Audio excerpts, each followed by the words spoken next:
Hey guys, how's everybody doing? It is Thursday, January 14th. Um January has kind of been a really crappy month for in general for music cuz just a few days ago, I believe we lost a really great heavyweight in the music business genre, everything. I mean, even movies, we lost David Bowie at 69. So that was very difficult.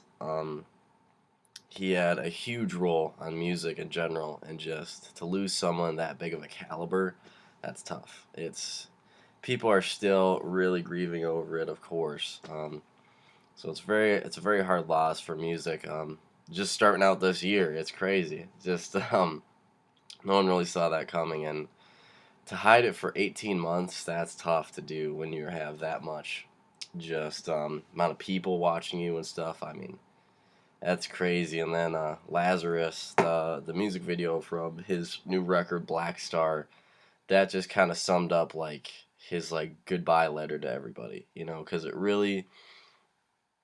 think it really pushed him. He always pushed the creative boundary, always, but that just really pushed it, and he put all he could into that last record, and that was it. And it was something else. I mean, that was you could just feel it, you understood, and it was great. I mean, it was a fantastic music video. Really went out with a bang on that one, definitely. But on another note, Ryan and I went to the Fetus yesterday, and I got two records, and then I got two records from Vinyl Me Please too. So one that was the normal record of the month thing, and then another one that I ordered from their store actually. So we'll go through the ones I got at the Fetus first. These ones aren't really new. It's not anything new that just came out, of course. You know me. um, I don't have anything by this band. I'm really kind of disappointed with myself that I don't. But they had this one. I want to get their newest one, but I haven't gotten it yet. I will. But this is Swans the Seer. Um, this is good. This is a fantastic album. uh, this is a record that will take a few listens. You won't really get into it like the first time. That's not just how it works. It's just weird stuff. Weird stuff. And you know what's cool about this? It's a friggin' trifold. Look at that. Now that's cool. That is really awesome. This is a fantastic record though. Um, this came out what 2012, I think it was. Their newest one, I don't. Excuse me, my voice is kind of being weird today. Their newest one I don't have, but this one is fantastic. If you want something that's really different, but you'll like it. Trust me. It'll take a few listens to really understand what's going on, but it is definitely worth it. Trust me. All right, this one I was awesome to find. This record is out of print completely. What's really cool is that I have their live record that was printed this year, or last year, I should say. But this is Mad Season. Got it for this for $20, guys. $20. Really glad I found this just on standard black vinyl, nothing special. But really glad I found this one. I've been looking for it for a while. Above is fantastic. This isn't the super rare one that has this picture in like full blown on the full cover. That one's really expensive. But this is out of print. This is the repress. But I guess this is out of print now, so I'm glad I picked this up. I will definitely listen to that. Alright, now getting into the Vinyl Me Please stuff. What I'll show you first is a record that I bought from their store, which I've had on digital for a very long time. I just always wanted it on vinyl because it would sound fantastic. But let me see, I believe they repressed in 2009. I think so. But this is Sunny Day Real Estate Diary. This is a fantastic grunge, fantastic record. Really, really enjoy this one. This was 1994, I want to say. Let me see if that's right. Don't quote me on it. I think I don't have it on here. I think it's around 1994. Um, Really cool album. I love the gatefold. The gatefold's really cool. The artwork is just great. I really love the artwork of this too. It's really cool. If you're looking for a really good grunge record, this is fantastic. This is a great, great, great, great, great, great, great album. Trust me. Now we will get into the Vinyl Me Please record of this month. I need to take it out of the plastic first here. I haven't done that yet. What's wrong with me? That's just alright. Put that to the side. But I will show you everything that kind of comes with this, of course, like I always do. But it's Nada Surf High Low. This is a fantastic album by them. This is 1996. This came out. I haven't got a chance to listen to it yet. I really want to listen to this thing. It's a super nice gatefold. Really cool. What it comes with is it's got lyric book, which is pretty cool. Stuff like this. I'll just go through some pages and stuff. It's got just lyrics, stuff like that. On the back, it's got a picture of the band and stuff. It's a really, really, really cool lyric book. Jeez. But the thing I really like about this is that the pressing was a colored vinyl. I feel like the vinyl suits it very well. So look at that. It's almost like, I think it's yellow. It's a yellow pressing. That's cool, man. That's awesome. They did a very good job on that, like usual. I like whenever they do color pressings. I just think it really makes the record stand out more. You know, I feel like it's something that's just so simple, but it makes a huge difference to somebody. And this is the artwork that we got. It's just a picture of the band, which is really cool. But that is Nada Surf. They're like, I wouldn't say, I think it might have been their debut, High Low. And what this also came with is I kind of buried it over here. Here it is. They gave me this. It's a 20% off the pre-order of their new upcoming record, so that's cool. You can go. This is the picture of it. It's coming out in March. Gonna definitely pre-order that, definitely. So yeah, that's super awesome that they did the color pressing. They got the download card in there. They got the pre-order, like 20% off. I think that's great. So overall, really, really cool. I'm glad they did. I love Vinyl Me Please in general. It's a great decision to still do that. They really opened me up to a lot of different stuff. Some stuff I've known, and it's great to just have the record. Some stuff I have no idea, and it just opens my eyes up further to more music and stuff. But yeah, so yesterday was kind of tough. Mariah came over, but she called me in the morning, and her car broke down. Actually, good thing that she wasn't driving and she was stranded in like some on the highway or something like that. But she was at her house and stuff, and she found that her battery died. So I had to drive out there and bring her back and stuff. It was fine. She drives out here all the time. I have to repay the favor. You know, this is what has to happen. So then we came over. I went to church. Church was great as usual. Really good. But then last night around like 10:30 or something, I drove her back. Of course, well she can't. She can only go back by herself. And I took my mom's car, and we jumped the car, and it was fine. It worked. We backed it in the driveway. It was cool. And then I got a text message this morning that said, no, it's really dead now, not won't start again. So she has to, I think it's like, she said like $140 or something to get a new battery and stuff. And it's crazy. She's put so much money into that thing in the last, oh man, like few months. It's crazy. I'd just be in the hole. I'd be in the hole really deep with that one. The Mustangs had its fair share of problems, but it's like minor, like ball joints or something like that, or the normal stuff, the normal maintenance stuff. But yes, that was kind of bad. That sucks. I've been there. I've been when my battery died, and it was winter, of course. If um, yeah. So hopefully she gets that all figured out and stuff. I'm sure she will. Hopefully this cough goes away. That'd be nice.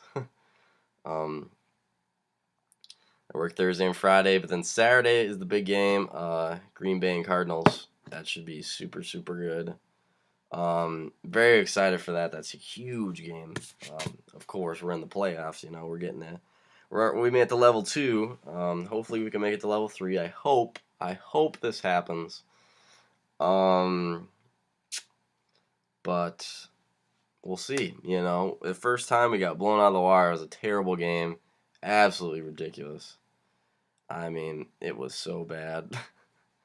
And what was cool is at the end of the last game, I watched the full thing all the way through. We saw Aaron come out, and he didn't look like he had any confidence at all. He was just the same stuff, doesn't trust anybody. No one trusts anybody, and people, the first half kind of drop passes, no one's making anything work. But then I can't remember who caught it. Someone caught it, and then we just ran with it. I mean, that was the caliber that we play at, is that last half. That was it. That's what we're supposed to be playing at. And everybody did a fantastic job. Defense stepped up, stopped their offense. I mean, it was nice to see. It was nice to see Aaron smiling for once this year. That was nice. And McCarthy doing it too. It's just good to see. It's good to see them be back to their normal selves. Hopefully they can continue that and keep pushing on. They're very confident in going in the Cardinals game, so that's good. It's good that we got out of that slump, where it was just no one trusts anybody. We sucked. The offense can't get anything going. Defense tried to help us out. Doesn't work. So I think we have this game. Arizona's favored to win, of course, because it's at their home. So logically, you'd think. But I think we can get it done. I really do. I think we can. Any team's beatable. It's just a matter of figuring out what their game is and just kind of audibling what they have. Try and figure out their strengths, their weaknesses, and just kind of talk to the team and stuff. So hopefully that works out and we win. It'd be freaking awesome. Hopefully get to the Super Bowl this year. I don't know.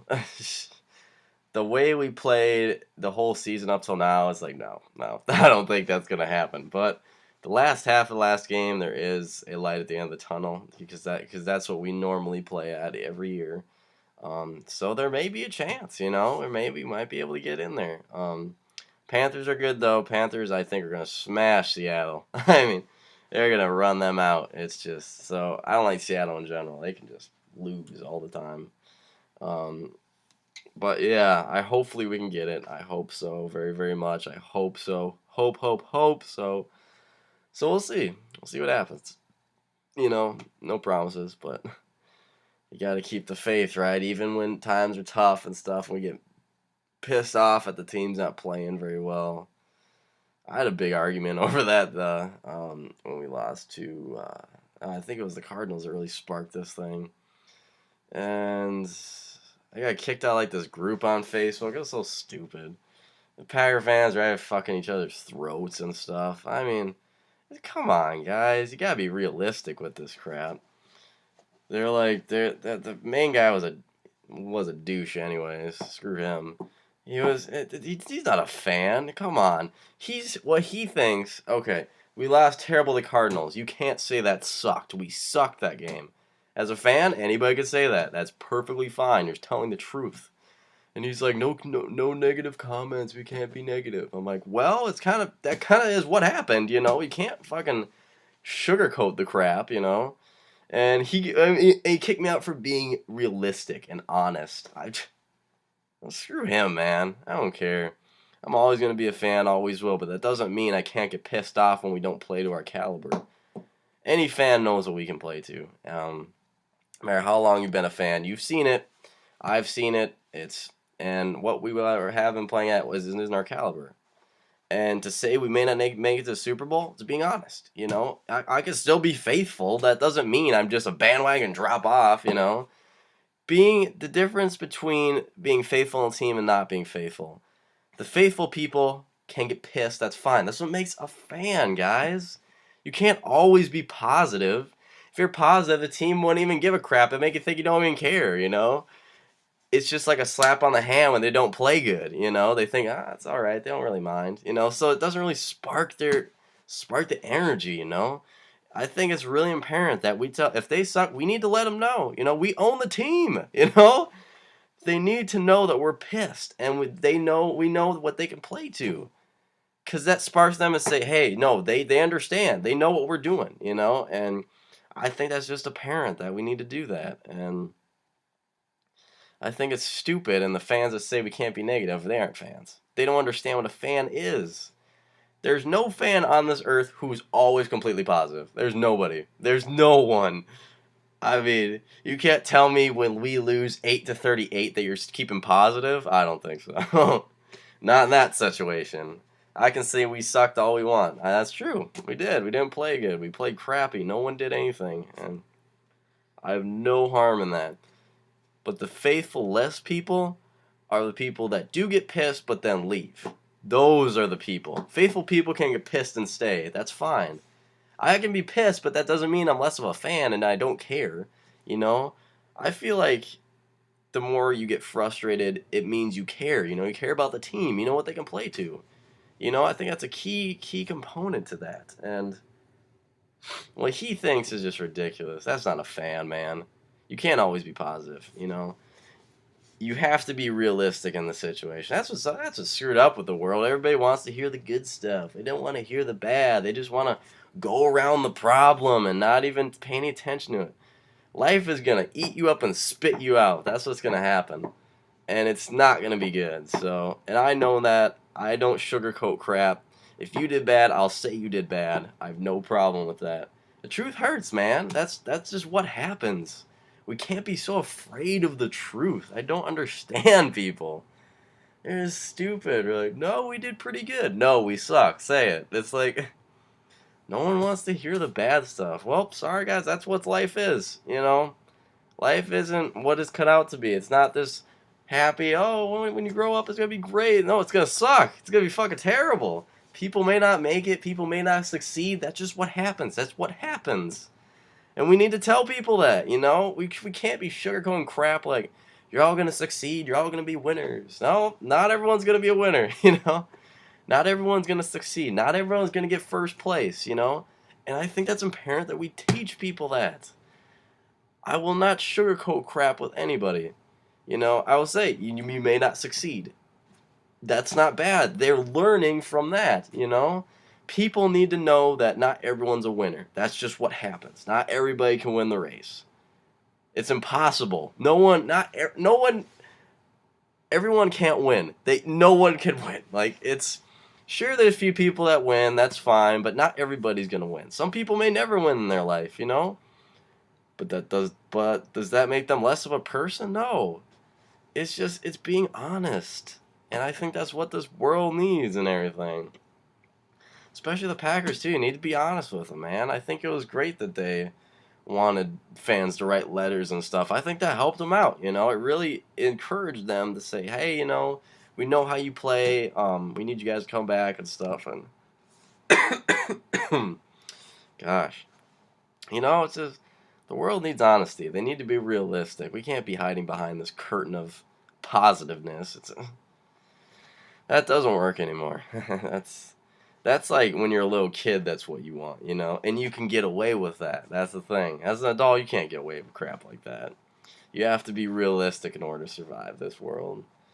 Because life sucks, That everybody knows it. The people who say it doesn't, they're lying. Even the people that have, that they're set and they're good, they still have problems. They do. They still have problems. It's not always how it's cut out to be, We need to be realistic with people. I don't hold stuff back, I used to be that person.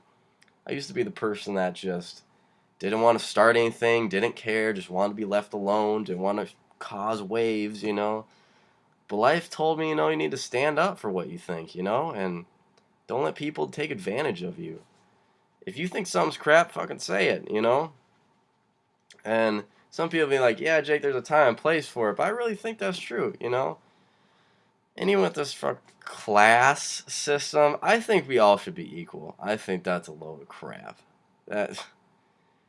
So you're telling me someone in the high class is different from someone in the middle class? No. We're all human beings, guys. Every single one of us. And I think managers of businesses too. Do you think a title is going to make me say differently to somebody? A title. It's a word on an effing shirt. It's a word on a desk. You think that's stopping me from saying what I think? Screw that. It's a word. That's what I've been telling people for years. We put all these laws and guidelines up, but does it physically stop you? No. You are physically stopping yourself because your mind thinks, if I do this, I'm going to get caught or something bad's going to happen. Maybe. Maybe it will. Maybe it won't. That's your choice. Life is all about choices, guys. And just like speed limits, too.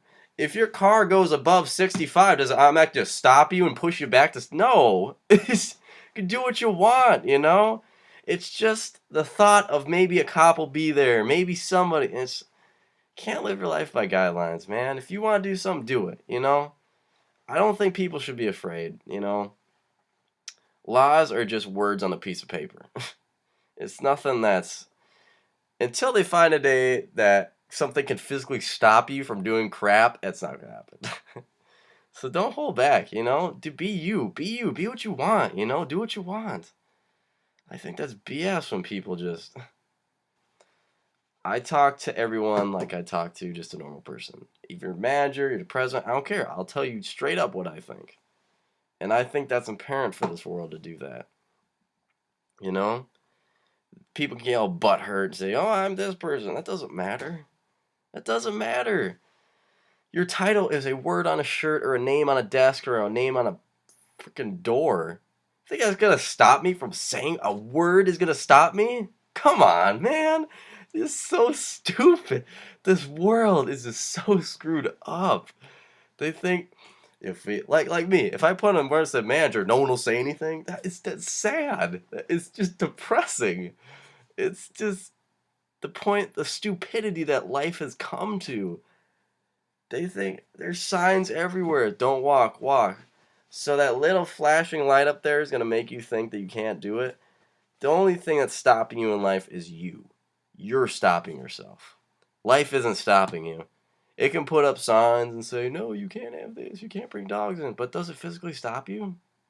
No, damn right you can bring a dog in. Will they tell you to leave? Probably, but you could bring it in. No one stops you at the door, It's just... I mean, come on, man. It's just... Life needs that right now. And I just think we need to be honest with people. And we need to not be afraid to tell people what we think. Because I think that's just apparent with people. I don't think... a title or a different class system should mean anything. I think we should all be one class. I don't think we should be different.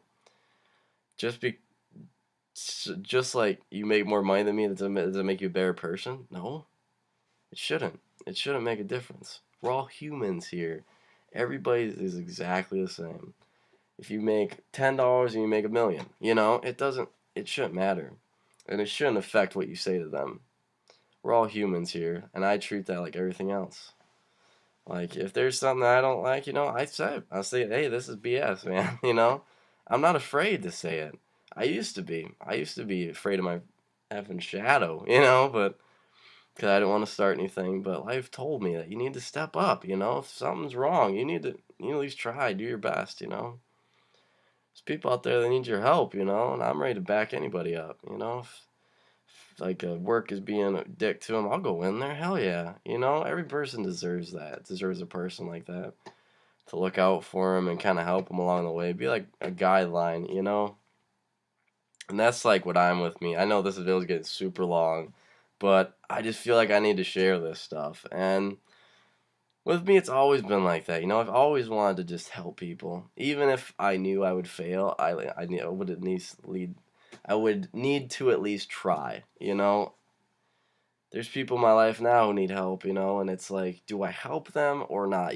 That's the question. You don't.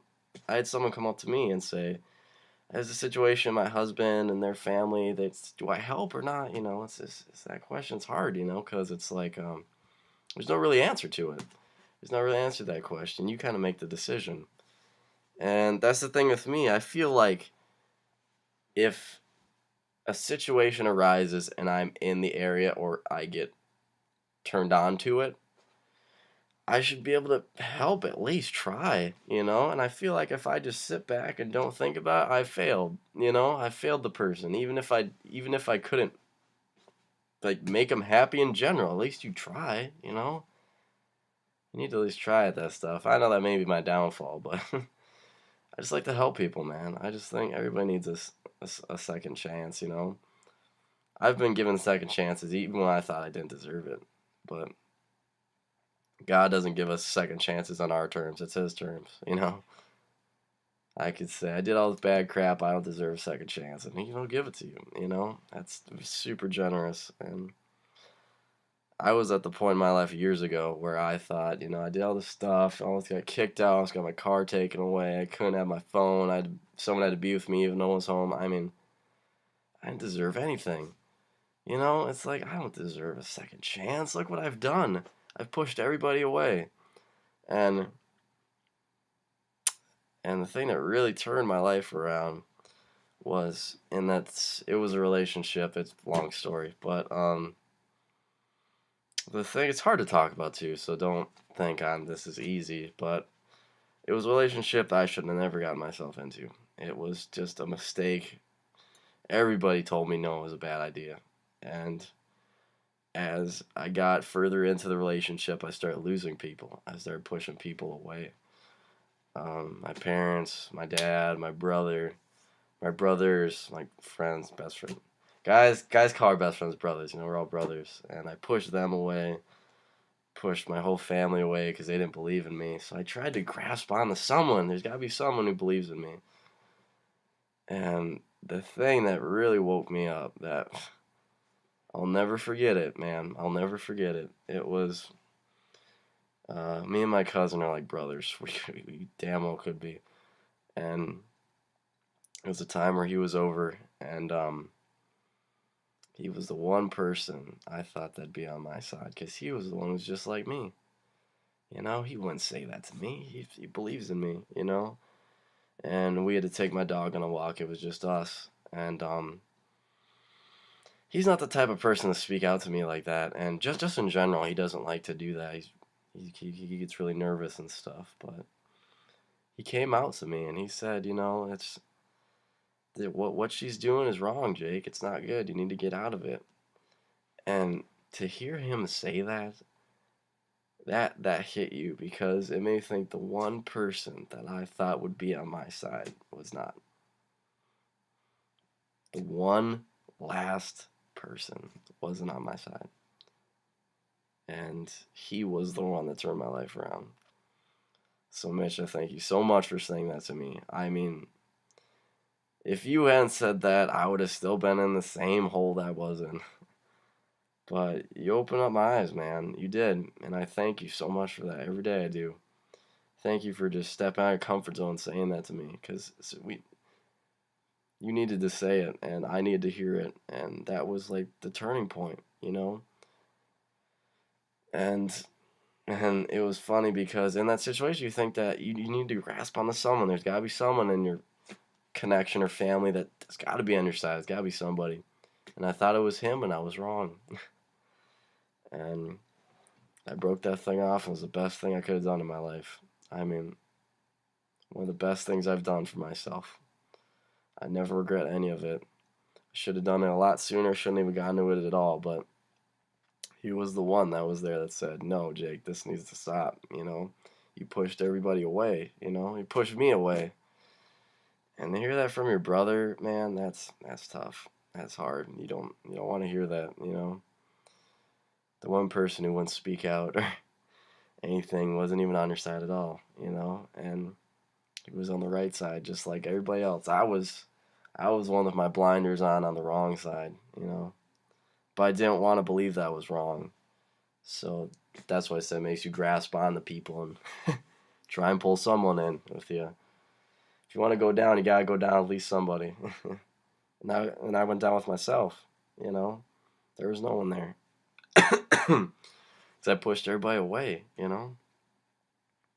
Pushed everybody out, and I had to tackle that thing with myself, and I did. I was proud of myself that I did, because it wasn't something I wanted to do, and even though it's something I was supposed to do a long time ago.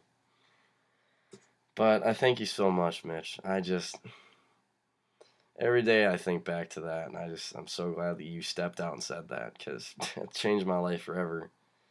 And it really opened me up to a lot of things. So I thank you so much for that. I mean, that was huge for you to do, and I love you for that, and I always will. You know, you are a brother to me, man. You are definitely just like Dan's a brother to me. You could be a brother to me too. You know, we're pretty much the same person. You know, we got the same problems and like the same stuff, and it could be, man. In my eyes, you are my brother. You know, you always will be for the rest of my life.